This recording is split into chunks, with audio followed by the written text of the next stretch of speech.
So here we are, Hells of Montezuma. This is turn 4, the first turn of the actual declared war.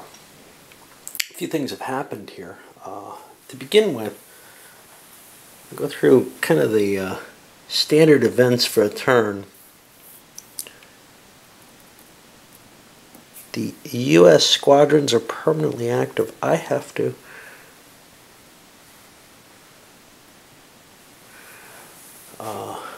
do something about that because I screwed up and didn't catch a card. That causes a political will change. No, +1 to blockade level for each, which activates on turn 4 for the first time. So the blockade has just jumped up to 2. Whatever effect that may have. Now this adds some factors to it, but we had the rough seas, and one of these two squadrons is inactive. It's going to be the Pacific, which is not going to be active because of the storms. Alright, but other things happened as well here. I just didn't catch that one. Santa Anna is no longer in exile. That was the case before. We got the reinforcements, and remember, the U.S. has a much, much bigger pool now, which is good because they were almost out of forces. And the stacks of the armies are becoming larger and larger and actually reaching a limit to what happens. I noticed one thing. Last turn looks like it was automatically a heat turn. And unfortunately, last turn was the first turn that wasn't a heat turn. We got a heat event this turn. So this turn will be a...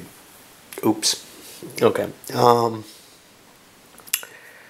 The leader, Worth, had been wounded. Well, he came back, went back in the pool.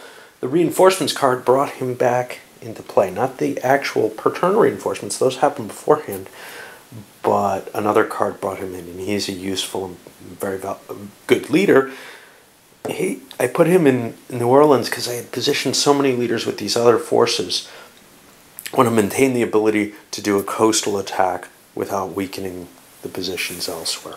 He's not terribly speedy, though, which is going to be a problem. I'm also questioning whether he should even be on the map where he is. The way I'm interpreting the rules now for reinforcements, he was probably placed illegally.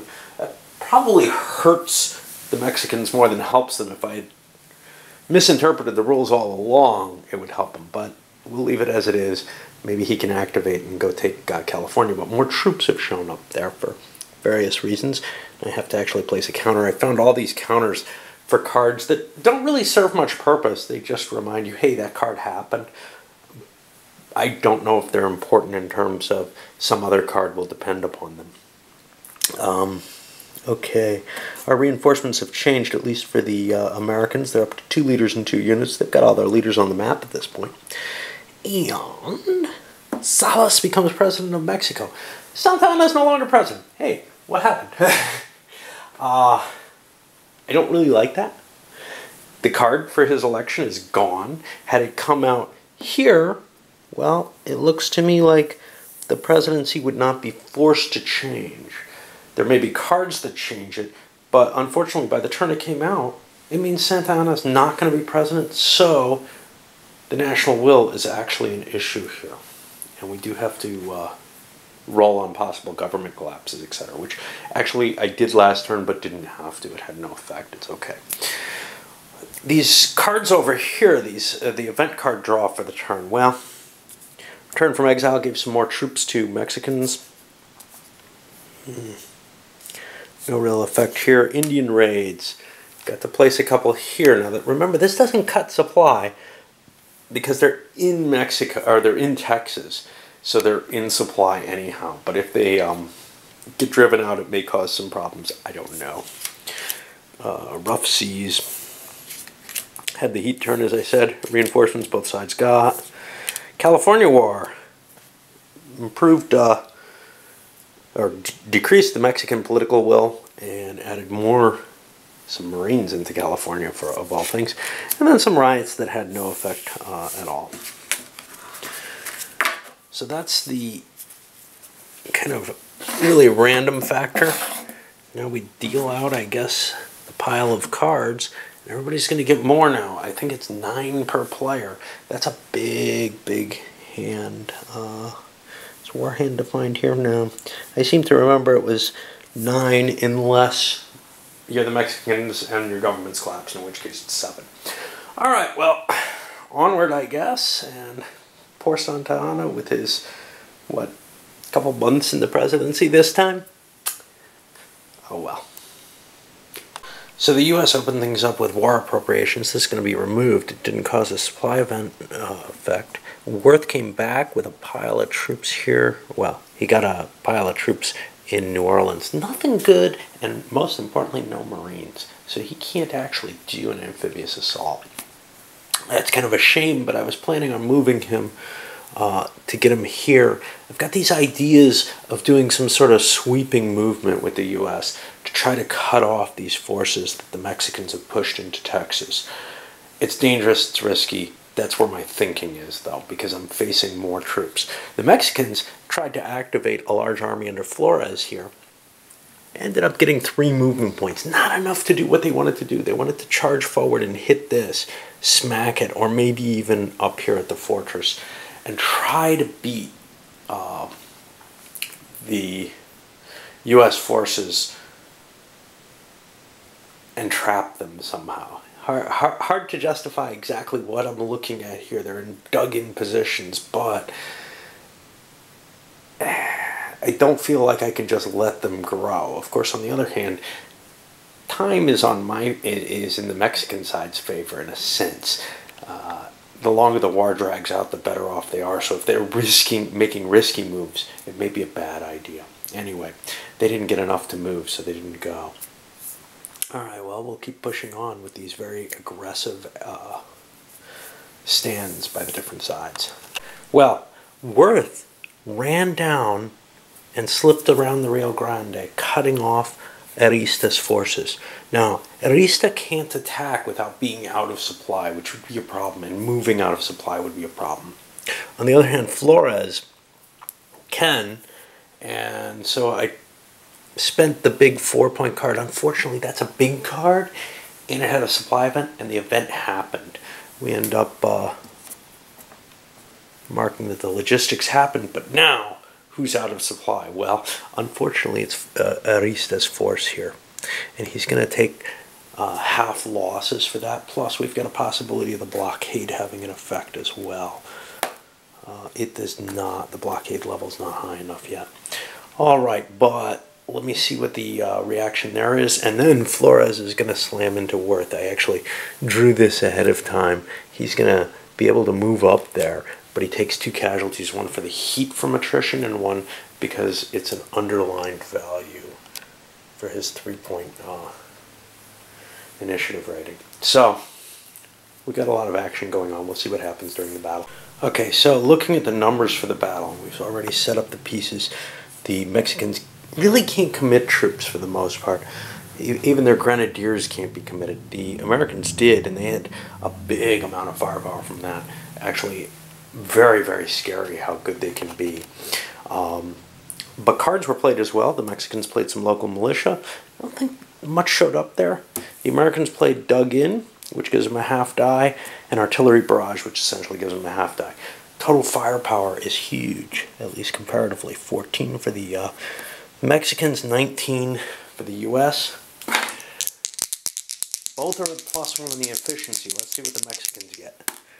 They get, actually, I'm sorry, the Mexicans are down 1 more. They were a normal attack, but their leadership is worse, so they lost a point, dropping down to a hasty attack. But anyway, they got a 9, which is brisk, and with a total firepower of 13, that's going to give them 4 hits. The Americans got a 6, which is poor, but their total firepower is 19. Well, they're only going to do 3. So, Mexico's going to win this battle, and they're going to get a decent amount of political will from it, because they're an army. The American force was more than 5 units, and we'll see how that all adds up and comes out. Okay, well, there was no post-battle, no rout. But I'm beginning to think I've been playing transit spaces completely wrong. They are normal spaces. You just can't control them. That's the only effect of them. So, because I noticed that the Americans could retreat to a transit space legally. They only go one space, and then I started looking. So I've kind of made some errors with the Mexicans, not that were violations of the rules, but where they could have crossed in and made part of the distance. That might not be the safest thing in the world for them to have done, but they certainly had a couple of turns where they didn't move because of that factor. Now we're back on the U.S. turn. See what the U.S. is going to do about having lost this battle. Now, the Mexicans have a bit of a problem. These guys are still not in supply. It's no big deal right now, but next turn they have to be. So I may have to rebuild that supply wagon and try to push on from there. Meanwhile, the U.S. is obviously not too thrilled about being beaten back with Worth. All right, well, onward. Now there's another battle here. Kearny is leading this tiny force. Lots of leaders. I don't know if he needs to bring them all.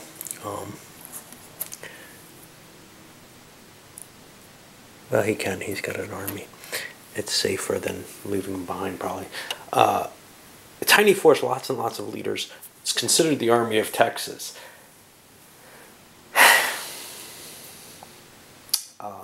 Against that, he was hitting, who is it, Arista, who was up here, but there was an interception by Flores. So the Mexican army is this combined force that's fairly large. Unfortunately, it's also all out of supply, which affects its ability to fight and reduces its firepower by a few points. On top of that, we had additional strength points because the Americans were able to get the maximum type of attack. They got a pitched attack, prepared, whatever, but they also have the leadership bonus. They got an extra 4 points there. So the total firepower, the U.S. actually has more total firepower after taking their committed units. They're hoping to win this battle and keep one unit left at the end of it. They'll have a +1 to their efficiency die roll. The Mexicans do not. Actually, they have a +2. The Mexicans have a +1. So let's see. Here comes the U.S. With +2, there's 7. That's brisk. And 17 total firepower means they're going to do 6.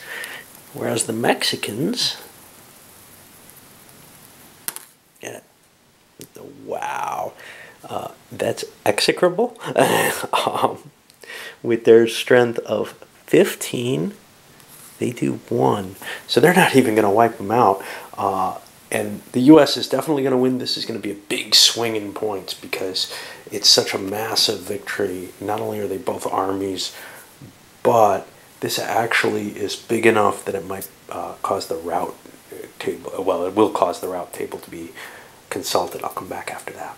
No big shock. I lied a little bit. The Americans actually didn't get a pursuit there, no route at all, because of the extra units lost during the commit stage. So, such as all the same, Kearny won a pretty major battle. We have the national will for the Mexicans back down under 30, where one hopes it kind of belongs. They're pushing back. The Americans are pushing the Mexicans back. That Mexican army is not in good shape. It probably wants to try to do a recover event action because it's got so many strength points that it can regain pretty easily. Well, I just ran across, looking through the Mexican hand, political capital card. The enemy's cost of drawing an extra card during the next draw phase is increased to 2 political will. What? I looked in the rules after seeing that, and I frankly don't see anything about being able to buy cards. Maybe it's in here. I'll look again. You get a hand. Maybe it's the random events phase. Do you get more there? Can you buy more there? It doesn't seem like it.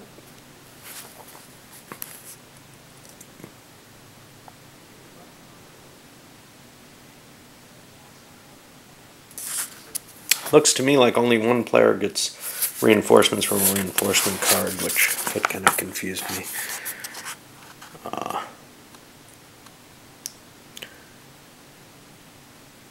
Yeah, I'm just not seeing it, and I don't know, maybe it's in there somewhere. But you know,